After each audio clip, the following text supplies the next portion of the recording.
Dawn, January 3rd, 2020. Above the dark and silent sky of Baghdad, an invisible predator hovers at over 7,000 meters. It is not a bird, nor a commercial plane. It is an MQ-9 Reaper, a hunter-killer drone, its infrared eyes scanning the darkness with a cold, inhuman clarity.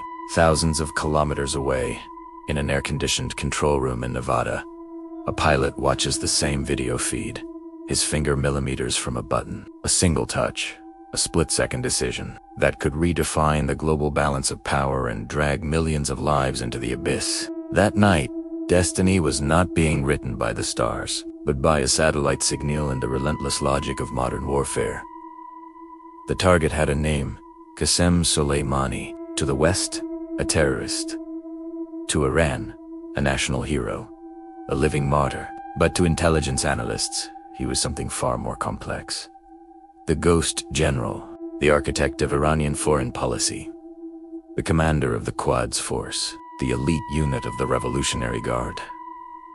For over 2 decades, he operated in the shadows, weaving a web of influence that stretched from Syria to Lebanon, from Iraq to Yemen. He was the most powerful man in the Middle East that no one outside the circles of power knew, a master of asymmetrical warfare, who had survived numerous assassination attempts and who seemed, until that night, untouchable.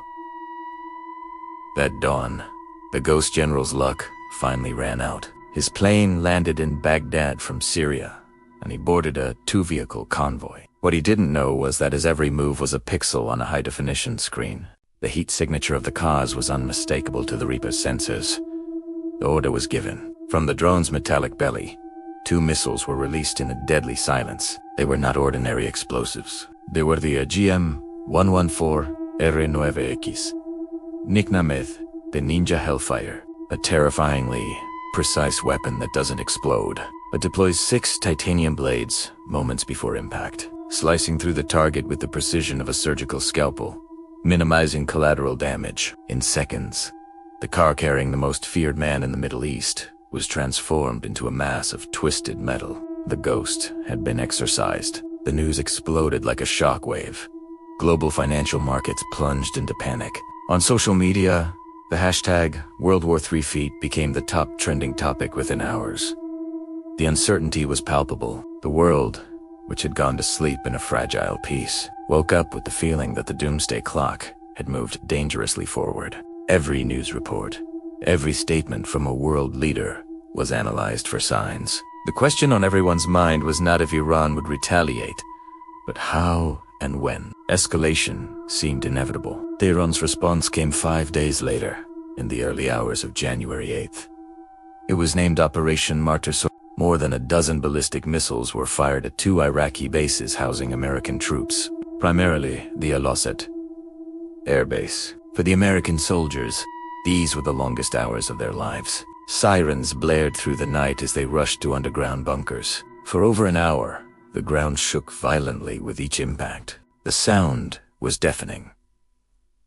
A symphony of the apocalypse. Each explosion could be the end. They were at the epicenter of a nation's hatred, hidden beneath the earth, praying that the shelter's engineering would withstand the fury from the skies. If you appreciate analyses that delve deep into the hidden gears of geopolitics and modern warfare, consider leaving a like. It helps us continue to bring these complex stories to light. Miraculously, or perhaps by a precise calculation, no American soldiers died in the attack. But the world held its breath. The ball was in Washington's court again. The entire planet awaited the counter-response, the next move on the world's most dangerous chessboard. And it was in this vacuum of extreme tension, in this fog of war, that the true horror meant. In the hours following the bombardment, Iran's air defense systems were on high alert, with nervous operators expecting an American retaliation at any moment. Every dot on the radar was a potential threat, and then the catastrophic mistake. An operator of a Torum-1 missile battery near Tehran's airport identified an ascending target. Communication failed. The decision was made in seconds. 2 missiles were fired. The target was Ukraine International Airlines Flight 752, a civilian Boeing 737 that had just taken off with 176 souls on board. Men, women, children, students returning to university. And their lives, dreams, and futures were pulverized in a fireball in the night sky, innocent victims of a conflict that was not their own.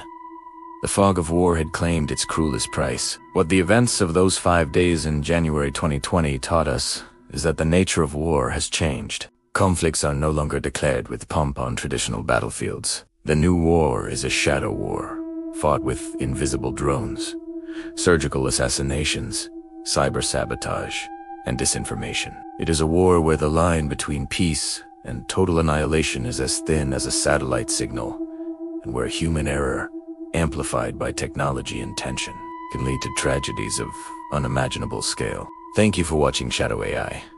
If you seek to understand the forces that truly move the world, subscribe so you don't miss our next documentaries. Comment below. Do you believe the world was truly on the brink of a third world war in 2020? Or was it all just a planned show of force between the two powers?